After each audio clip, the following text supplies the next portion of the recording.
Hello dear friends, ഞാൻ ഇന്ന് നിങ്ങളുമായിട്ട് ഈ എപ്പിസോഡിൽ ഷെയർ ചെയ്യുന്നത് എനിക്ക് ഒത്തിരി പാഷനേറ്റ് ആയിട്ടുള്ള ഒരു ടോപ്പിക്കാണ് reverse migration.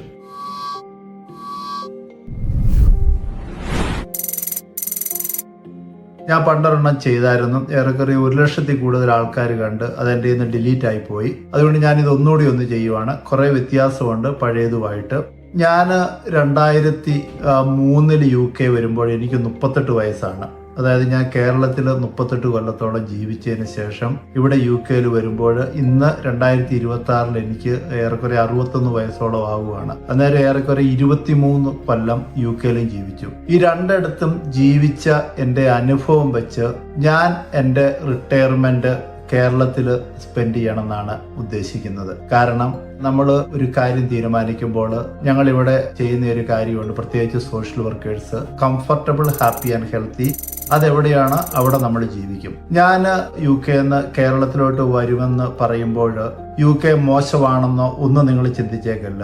From my heart I need to tell you that നിങ്ങൾ കേരളത്തിൽ വർക്ക് ചെയ്യുന്ന ഒരു നേഴ്സാണോ, കേരളത്തിൽ വർക്ക് ചെയ്യുന്ന ഒരു സോഷ്യൽ വർക്കറാണോ, കേരളത്തിൽ വർക്ക് ചെയ്യുന്ന ഒരു സ്കൂൾ ടീച്ചറാണോ, അല്ലെങ്കിൽ നിങ്ങൾ അവിടെ ഈ 3 കോഴ്സുകളും പഠിക്കുന്നവരാണെങ്കിൽ എന്തെങ്കിലും സാധ്യതയുണ്ടെങ്കിൽ നിങ്ങൾ UK വരണം. കാരണം ഇവിടെ UK നല്ല വേതന നേഴ്സുമാർക്ക് കിട്ടുന്നുണ്ട്, നല്ല വേതന സോഷ്യൽ വർക്കേഴ്സിന് കിട്ടുന്നുണ്ട്, റീസണബിൾ ആയിട്ടുള്ള നല്ല വേതന സ്കൂൾ ടീച്ചേഴ്സിന് കിട്ടുന്നുണ്ട്. ഞാൻ എൻ്റെ ഒരു ഫാമിലിയിലുള്ള ഒരു സ്കൂൾ ടീച്ചറെ ഇന്നലെ വിളിച്ചു. എന്നാൽ ഇപ്പോഴത്തെ ഒരു ട്രെൻഡ് ഞാൻ കേട്ടതറിഞ്ഞിടത്തോളം ഒരു കഴുതപ്പണിയാണ് സ്കൂളുകളിലൊക്കെ. പിള്ളേരുടെ പേരൻസിനെല്ലാം ടീച്ചറിന്റെ മൊബൈൽ നമ്പർ, വാട്സാപ്പ് നമ്പർ കൊടുക്കുക, പേരൻസ് കണ്ടിന്യൂസ് ആയിട്ട് വിളിക്കുക, ഒരിക്കലും തീരാത്ത ജോലി.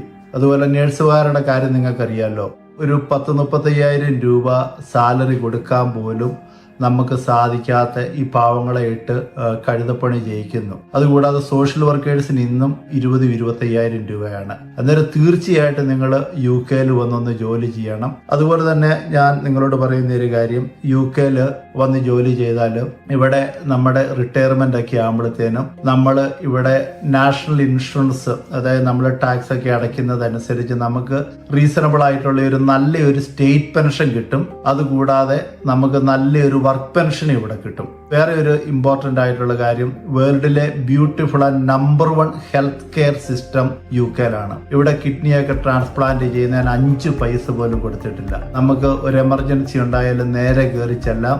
ഈവൻ നമ്മുടെ കണ്ടീഷൻ ടു കോംപ്ലിക്കേറ്റഡ് ആണെങ്കിൽ അവർ എയർലിഫ്റ്റ് ചെയ്യും. അതുപോലെ നമ്മുടെ മരുന്ന് കാര്യങ്ങളൊന്നും അത് നീഡ് അനുസരിച്ചാണ് ട്രിയാജ് ചെയ്യും. അതനുസരിച്ച് നമ്മളൊരു ക്രിട്ടിക്കൽ നീഡാണെങ്കിൽ ഇമ്മീഡിയറ്റ് ആയിട്ട് അവർ കാര്യങ്ങളൊക്കെ നടത്തും. അതുപോലെ എൻ്റെ 3 പിള്ളേർ ഇവിടെ പഠിച്ചത് ഒരു സ്കൂളിലും 5 പൈസ പോലും ഡൊണേഷനോ ഒന്നും കൊടുത്തിട്ടില്ല. എൻ്റെ മോക്ക് 5 പൈസ പോലും ഞാൻ യൂണിവേഴ്സിറ്റി ഫീസ് കൊടുത്തിട്ടില്ല. അതൊക്കെ ഇവിടെ ഗവൺമെന്റ് അതിനുവേണ്ട നല്ല സൂപ്പർ സിസ്റ്റം ഇവിടെയുണ്ട്. എന്നാൽ എന്തുകൊണ്ടും UK വളരെ മനോഹരമായിട്ടുള്ള ഒരു സ്ഥലമാണ്. പിന്നെ ഡിഗ്നിറ്റി ഓഫ് ലേബർ, നമ്മുടെ നാട്ടില് ജോലി ഇല്ലേലും ജനങ്ങൾ ചെയ്യുകയല്ല. കാരണം വൈറ്റ് കോളർ ജോലി മാത്രം മതി. അതെത്ര കുറഞ്ഞതാണേലും കേരളത്തിലെ ഒരു കൾച്ചറാണ്, അത് ചെയ്യല. അതുപോലെ ഇവിടെ there is no menial job, only menial attitude. എല്ലാ ജോലിയോടും അവർ നല്ല രീതിയിൽ പരിഗണന കൊടുക്കുന്നുണ്ട്. അതുപോലെ നമ്മളോട് ഒരിക്കലും ഒരു റേഷ്യലായിട്ട് ബിഹേവ് ചെയ്ത് ഒക്കെ റെയർ ആയിട്ടുള്ള കേസുകൾ കാണും. ഇതൊക്കെ പലരും പർവ്വതീകരിച്ച് കാണിക്കുന്നതാണ്. ഒരിക്കലും മോശമായിട്ട് ഉണ്ടാക്കിയിട്ടില്ല. അതുപോലെ തന്നെ നാട്ടില് ഈ പാവപ്പെട്ട ബംഗാളിൽ നിന്നുള്ള സഹോദരങ്ങൾ വന്ന് നാട്ടിൽ ഹാർഡ് വർക്ക് ചെയ്തുകൊണ്ടാണ് ഇന്ന് കേരളം ഇങ്ങനെ നിൽക്കുന്നത്. എന്നാലും അവരോട് ഒരിക്കലും ഗ്രേറ്റ്ഫുൾ അല്ല. നമ്മൾ അവരുടെ കുറ്റം പറയുന്നു. ഈവൻ ദോ അവർ ഇന്ത്യക്കാരാണെങ്കിൽ പോലും നമ്മൾ റെസ്പെക്റ്റ് ഇല്ല. എൻ്റെ ജോലിയിലൊക്കെ എത്രയോ നല്ലപോലെ റെസ്പെക്ട് ചെയ്യുന്നുണ്ട്. അതുപോലെ ഇവിടെ വീട് നോക്കി ഒന്നും നമ്മളെ ആരും അസസ് ചെയ്യല. അതുപോലെ ഇവിടെ ഇംഗ്ലീഷ് കാത്തലിക് ചർച്ചിലൊന്ന് പോയാൽ ഡോറിന്റെ ഫ്രണ്ടിൽ നിന്ന് നമ്മളെ വെൽക്കം ചെയ്ത് നമ്മുടെ വെൽബീയിങ് ആണ് അവരുടെ ഇന്റൻഷൻ. ഞാൻ ഇതൊക്കെ പറഞ്ഞത് UK is A beautiful wonderful country, ഒരു സംശയവും. ഹവർ ഇംഗ്ലീഷുകാരുടെ ഭാഷയെ പറഞ്ഞാൽ എന്തുകൊണ്ട് നാട്ടിലോട്ട് തിരിച്ചു വരുന്നു എന്നുള്ളത് ചോദിച്ചു കഴിഞ്ഞാൽ എനിക്ക് പറയാനായിട്ടുള്ളത് ഇതിന്റെ വേറൊരു മറു സൈഡാണ്. Excessive health health care and social care cost. Health care ഇവിടെ ഫ്രീ ആണെന്ന് പറഞ്ഞു. നമുക്ക് ഒരു ലോങ് ടൈം കണ്ടീഷൻ വന്നു കഴിഞ്ഞിട്ടുണ്ടെങ്കിൽ നമുക്ക് അപ്പോയിന്റ്മെന്റ് ഒക്കെ കിട്ടാനായിട്ട് വളരെ ഡിലേ ആണ്. കഴിഞ്ഞ ദിവസം എൻ്റെ ഒരു ക്ലോസ് ഫ്രണ്ട് ഉണ്ട്, ജീവൻ റെസ്റ്റിലൊക്കെ വർക്ക് ചെയ്യുന്ന ഡോക്ടർ സോജി അലക്സ്. ഡോക്ടർ സോജി എന്നോട് പറഞ്ഞത് ഹൈപ്പർ ആക്റ്റീവ് ആയിട്ട് ADHD, അതായത് ഓട്ടിസം പോലെയുള്ള ഒരു ADHD സംശയിക്കുന്നവരുടെ ഒരു ഫർദർ ഡയഗ്നോസ്റ്റിക് ടെസ്റ്റിന് വിടണം എന്നുണ്ടെങ്കിൽ it will take around 5 years.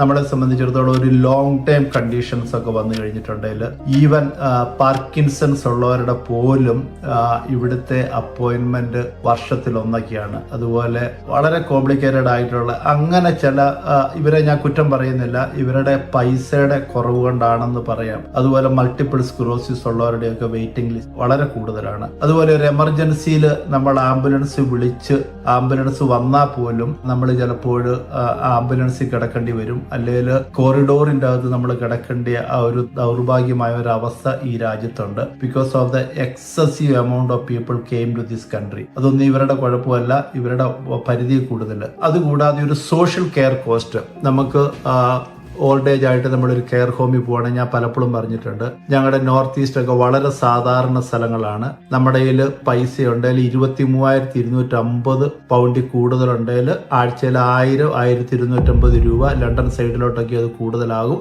ഏറെക്കുറെ ഒരു മാസം 4 ലക്ഷം രൂപയുടെ മേലെ പോകും. നമ്മുടെ പൈസ വൈപ്പ് ഔട്ട് ആയി പോകാനായിട്ട് അധികം സമയം വേണ്ടി വരികയില്ല. അതുകൂടാതെ നമ്മളൊരു കെയർ ഏജൻസിയെ നമ്മൾ അറേഞ്ച് ചെയ്താൽ വീട്ടിലൊരു ഹോം കെയർ ലോക്കൽ അതോറിറ്റിയുടെ റേറ്റ് 24 പൗണ്ടാണ്. നല്ല ക്വാളിറ്റിയുള്ള കെയറേഴ്സിന് 1 മണിക്കൂർ കിട്ടണമെന്നുണ്ടെങ്കിൽ അത് 10, 30, 32 പൗണ്ടോളം ആകും. പിന്നെ വേറൊരു കാര്യം പറയാം, നമുക്ക് പ്രായം കൂടും തോറും നമുക്കിവിടെ തണുപ്പ് സഹിക്കാനായിട്ട് ഒരിച്ചിരി ബുദ്ധിമുട്ടാണ്. പല രീതിയിലുള്ള ജോയിന്റ് അസുഖങ്ങളൊക്കെ ഉണ്ടാകാനായിട്ടുള്ള സാധ്യതകളുണ്ട്. അതേസമയത്ത് നമ്മൾ ഇവിടെ നിന്ന് തിരിച്ചു പോകുന്നവരോട് ഞാൻ ഹമ്പിളായിട്ട് റിക്വസ്റ്റ് ചെയ്യുന്ന ഒരു കാര്യം, നമ്മൾ ചാടി കയറി നാട്ടിലോട്ട് പോകാനായിട്ട് ഇടവരരുത്. ഞാൻ അങ്ങനെ 60 ആകുമ്പോൾ നാട്ടിൽ പോകാം, എൻ്റെ 2ാമത്തെ മോന് ജോലി കിട്ടാമെന്നോർത്തൊക്കെ നാട്ടിൽ പോയി നോക്കിയതാണ്. നാട്ടിൽ ചെന്ന് കഴിഞ്ഞാൽ നമ്മുടെ കയ്യിൽ പൈസ ഇല്ല, ജീവിക്കാൻ പറ്റിയല്ല. നമുക്കവിടെ പൈസ ഉണ്ടാക്കുക എന്നൊന്നും പറഞ്ഞാൽ അത്ര ഈസി ആയിട്ടുള്ള ഒരു കാര്യമല്ല. നമ്മളിവിടെ ഇത്ര കഠിനാധ്വാനം ചെയ്തിട്ട് നാട്ടിൽ പോയി ഒരു ബിസിനസ് എന്നൊന്നും പറഞ്ഞാൽ നമ്മുടെ ഒരു പീസ്ഫുൾ റിട്ടയർമെന്റ് ലൈഫിൽ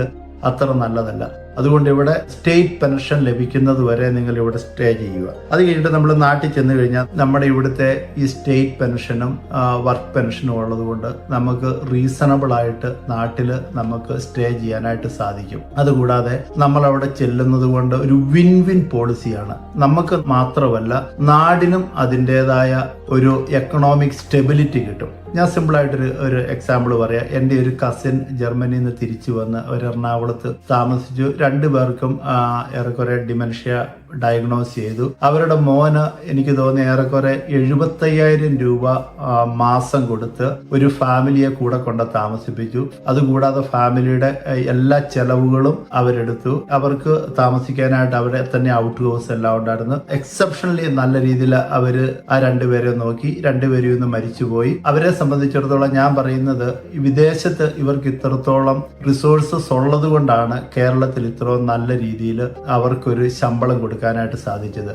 വിദേശത്തുള്ള മലയാളികള് ഒക്കെ തിരിച്ച് നാട്ടിലോട്ട് വരുമ്പോൾ ഇന്ന് വർഷങ്ങളോളം താമസിച്ചിട്ട് നാട്ടിലോട്ട് വരുന്നവരെല്ലാം അഫ്ലുവൻ്റ് ആയിട്ടുള്ളവരായിരിക്കും. അവർ വന്നു കഴിഞ്ഞാൽ നമുക്കറിയാം, ഇന്ന് കേരളത്തിൽ നല്ലൊരു കെയർ ഏജൻസി ഇല്ല. നല്ല കെയർ ഏജൻസികളൊക്കെ തുടങ്ങി വളരെ കോമ്പിറ്റൻ്റ് ആയിട്ട് അത് റൺ ചെയ്യാനായിട്ട് സാധിച്ചാൽ ഈസി ആയിട്ട് ഒരു 30,000-35,000 രൂപ ഒരു ന്യായമായിട്ടുള്ള ഒരു വർക്ക് ചെയ്യുന്ന കെയറേഴ്സിന് കൊടുക്കാനായിട്ട് സാധിക്കും. എന്നാൽ ഇതിന് ഒരു ടെക്നിക്കൽ ടേമാണ് സിൽവർ എക്കണോമി. അതായത് ഞങ്ങൾ അവിടെ വരുമ്പോൾ ഈ കെയർ ഏജൻസിക്കുള്ള സാധ്യത കൂടുതലാണ്. അതുപോലെ ടെലികെയർ, ഓൾഡ് ഏജുമായിട്ട് ബന്ധപ്പെട്ട ഒത്തിരിയേറെ ഇലക്ട്രിക്കൽ സംവിധാനങ്ങളുണ്ട്, അതിന്റെ സാധ്യതകൾ കൂടുകയാണ്. അതുപോലെ സിനർജി ഹോംസ്. പിന്നെ ഒരു പരിധി കഴിഞ്ഞാൽ ഞാൻ പറഞ്ഞില്ലേ, വളരെ കോംപ്ലിക്കേറ്റഡ് ആയിട്ടുള്ള നേഴ്സിംഗ് കെയർ നീഡൊക്കെ വന്നു കഴിഞ്ഞാൽ ഹൈ ക്വാളിറ്റി നേഴ്സിംഗ് കെയർ വേണം. അതുപോലെ തന്നെ ട്രാവലിംഗ് ഫെസിലിറ്റീസ്, പ്രായമായവരെ കൊണ്ടുപോകുന്ന ട്രാവലിംഗ് അറേഞ്ച്മെന്റ് ഒത്തിരിയേറെ മേഖലകളിൽ കേരളത്തിൽ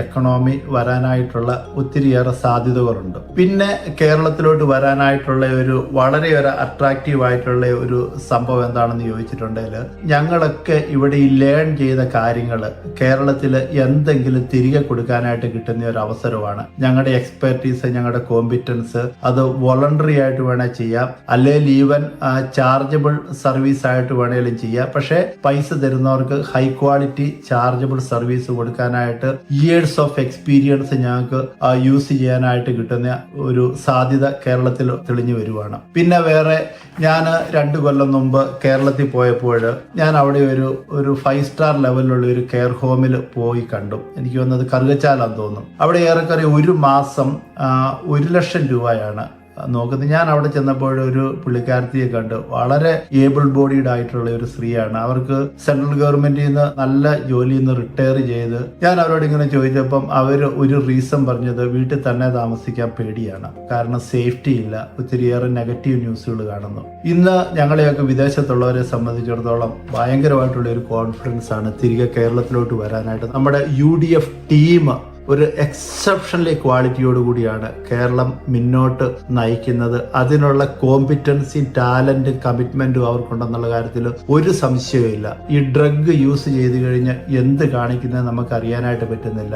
ഇവർ കയറിയതിന് ശേഷം ആയിരക്കണക്കിന് ആൾക്കാരെ അറസ്റ്റ് ചെയ്ത് ജയിലിലിട്ടു. അതുപോലെ കോടിക്കണക്കിന് രൂപയുടെ കഞ്ചാവ് പോലെയുള്ള മയക്കുമരുന്നുകൾ അവർ പിടിച്ചെടുത്തു. അതുപോലെ ഗുണ്ടകളുടെ വിളയാട്ടമായിരുന്നു. ഗുണ്ടകളെ ഒരു പരിധി വരെ ഒതുക്കാനായിട്ട് സാധിച്ചു. കേരളത്തിൽ ഒരു ക്രമസമാധാനം മെച്ചപ്പെടാനായിട്ട് തുടങ്ങി. അതുപോലെ പുതിയ ഇൻവെസ്റ്റ്മെന്റുകൾ കേരളത്തിലോട്ട് വരാനായിട്ട് തുടങ്ങി. ഇതൊക്കെ വെച്ച് നോക്കുമ്പം കേരളത്തിൽ എത്രയോ സാധ്യതകളുണ്ട്. ഞാൻ എപ്പോഴും എൻ്റെ ഫ്രണ്ട്സിനോട് പറയും, ഇവിടെയൊക്കെ ആകെ ഒരു റോബസ്റ്റ പഴം പോലെയുള്ള ഒരു പഴമാണ്. കേരളത്തിൽ എത്രയോ തരത്തിലുള്ള പഴങ്ങളുണ്ട്. ഞാലിപ്പൂവൻ, ചുണ്ടില്ലാൻ, രസകദളി, അതുപോലെ കഴിഞ്ഞവണ നാട്ടിൽ ചെന്നപ്പോൾ ചക്ക, മാങ്ങ, തേങ്ങ, എന്തെല്ലാം സംഗതികളുണ്ട്. അതുപോലെ നാട്ടിലെ നല്ല മത്തിയുടെ അയലയുടെയും ടേസ്റ്റ് ഇവിടുത്തെ സാൽമന് പോലും കിട്ടിയല്ല. അതുപോലെ കേരളത്തിൽ നമ്മുടെ ഈ പൈസ ഉണ്ടെങ്കിൽ ഒരു എമർജൻസി വന്നു കഴിഞ്ഞാൽ രാവിലെ എവിടെയെങ്കിലും ഒരു ലാബിൽ പോയാൽ ഉള്ള ബ്ലഡ് ടെസ്റ്റുകളും സ്കാനും എന്ന് വേണ്ട എന്ത് നടത്തിയിട്ട് വൈകുന്നേരം നല്ലൊരു എക്സ്പെർട്ട് ആയിട്ടുള്ള ഒരു ഡോക്ടറെ കണ്ടാൽ ഒരൊറ്റ ദിവസം കൊണ്ട് തീരും. അതേസമയത്ത് UK അത് നടത്തണേൽ 6-7 മാസങ്ങളോളം ഉണ്ടാവും. പിന്നെ വേറെ ഞാൻ പറഞ്ഞത്, നമ്മുടെ ഫാമിലി ബന്ധങ്ങൾ, റിലേഷൻഷിപ്പ് ഒക്കെ നമുക്ക് വീണ്ടും ഒരിക്കൽ കൂടി ശക്തിപ്പെടുത്താനായിട്ട് സാധിക്കും. ഞാൻ എപ്പോഴും ഫ്രണ്ട്സിനോട് പറയുന്ന ഒരു കാര്യം, April, May, June, July, August, September വരെ നമ്മൾ UK ജീവിക്കുക. അത് കഴിഞ്ഞ് ഒക്ടോബർ, നവംബർ, ഡിസംബർ, ജനുവരി, ഫെബ്രുവരി, മാർച്ച് കേരളത്തിൽ ജീവിക്കുക. അന്നേരം UK നല്ല ക്ലൈമറ്റ് ആയിരിക്കും, കേരളത്തിലും നല്ല ക്ലൈമറ്റ് ആയിരിക്കും. കാരണം നമ്മുടെ പിള്ളേർ ഇവിടെ ഉള്ളത് കൊണ്ട് നമുക്ക് പെർമനന്റ് ആയിട്ട് മൂവ് ചെയ്യാനായിട്ട് പറ്റിയല്ല. എന്നാൽ നമുക്കൊരു സ്റ്റേജ് കഴിയുമ്പോൾ, ട്രാവൽ ചെയ്യാൻ പറ്റാത്ത ഒരു അവസ്ഥ വരുമ്പോൾ, നമ്മൾ കേരളത്തിൽ നമുക്ക് സാധിക്കുന്നിടത്തോളം ഒരൊറ്റ നിലയുള്ള വീട്, അഡാപ്റ്റഡ് ബംഗ്ലാവ്, എല്ലാ ഫെസിലിറ്റീസും വേണം. അതിൻ്റെ അത് വീൽ ചെയർ കയറാനും, അതുപോലെ ഇന്ന് ലോകത്ത് കിട്ടുന്ന ഏറ്റവും എല്ലാ ടെക്നോളജിയും വെച്ചിട്ട് ആരുമില്ലേ നമുക്ക് തന്നെ അത് ക്ലീൻ ചെയ്യാൻ പറ്റുന്ന രീതിയിൽ 1000 സ്ക്വയർ ഫീറ്റിൽ താഴെയുള്ളത് കണ്ടുപിടിക്കുക.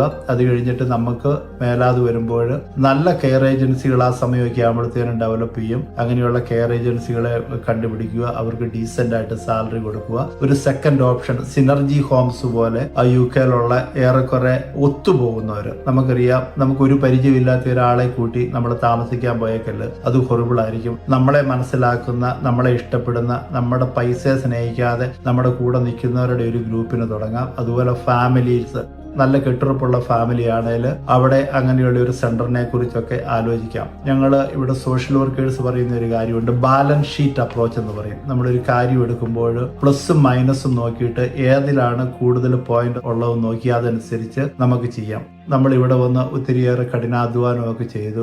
നമുക്ക് നാളെ ഒരു ഹെൽത്ത് ഇഷ്യൂ വന്നു കഴിഞ്ഞാൽ നമ്മൾ മണിക്കൂറുകളോളം വെയിറ്റ് ചെയ്ത് വീട്ടിൽ കിടക്കുക, അല്ലെങ്കിൽ ആംബുലൻസിൽ കിടക്കുക, കോറിഡോറിൻ്റെ അകത്ത് കിടക്കുക, അതൊന്നും ഒത്തിരി നല്ല കാര്യമല്ല. നമ്മൾ എത്ര വലിയ ആളാണേലും അത് നമ്മളെ സംബന്ധിച്ചിടത്തോളം വളരെ വേദനയാണ്. അല്ലെങ്കിൽ നിങ്ങൾ വളരെ അഫ്ലുവൻ്റ് ആയിട്ടുള്ളവരാണെന്നുണ്ടെങ്കിൽ പ്രൈവറ്റ് ഹോസ്പിറ്റലുകളിലൊക്കെ നിങ്ങൾക്ക് പോകാം. ഈ ഒരു വീഡിയോ മെയിനായിട്ട് ആദ്യകാലത്തൊക്കെ നിങ്ങളൊക്കെ UK വന്ന ഒരു പെർമനന്റ് ജോലിയുള്ളവരെ സംബന്ധിച്ചിടത്തോളമാണ് ഇത് ആപ്ലിക്കബിൾ.